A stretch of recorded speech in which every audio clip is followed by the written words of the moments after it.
केंद्रामध्ये नंबर 1चा पक्ष महाराष्ट्रात जास्त खासदार असल्यामुळे आम्हाला मान्यता दिली. त्याच्यामुळे आम्हाला कोणाच्या मान्यतेची आवश्यकता नाही. आम्हाला जनतेने शिक्कामोर्तब केलेलं आहे. त्याच्यामुळे ठाकरेंची आहे राष्ट्रवादीवर पवार साहेबांचा जनतेच्या न्यायालयामध्ये शिवसेनेचा धनुष्यबाण घेऊन शिवसेना नावाचं 4 अक्षरी पक्षाचं नाव घेऊन आम्ही लोकसभा लढली, विधानसभा लढली, नगर परिषद लढल्या आणि या सगळ्या निवडणुकांमध्ये अगदी पोटनिवडणुकांमध्ये सुद्धा जनतेने राज्यातला नंबर 2चा पक्ष म्हणून आम्हाला विधानसभेत मान्यता दिली आणि केंद्रामध्ये नंबर 1चा पक्ष महाराष्ट्रात जास्त खासदार असल्यामुळे आम्हाला मान्यता दिली. त्याच्यामुळे आम्हाला कोणाच्या मान्यतेची आवश्यकता नाही. आम्हाला जनतेने शिक्कामोर्तब केलेलं आहे. त्याच्यामुळे शिवसेना आणि धनुष्यबाण हा एकनाथ शिंदे साहेबांच्याच शिवसेनेचा आहे.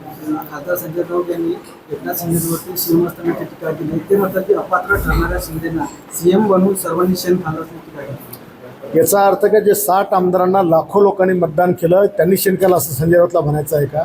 किंवा ज्या नगरपालिकेमध्ये करोडो लोकांनी आमच्या लोकांना मतदान केलं आणि 40 नगराध्यक्ष आमच्या महाराष्ट्रामध्ये आले, जवळपास 300 नगरसेवक आले, त्यांनी शेण खाल्लं म्हणायचं आहे का? संजय राऊत यासारख्या शेण खावड्या माणसाला कोणावर काय टीका करावी याची अक्कल नसल्यामुळे त्यांनी हे स्टेटमेंट केलेलं आहे. जनतेने आम्हाला शिक्कामोर्तब करून आमची मान्यता मान्य केलेली आहे.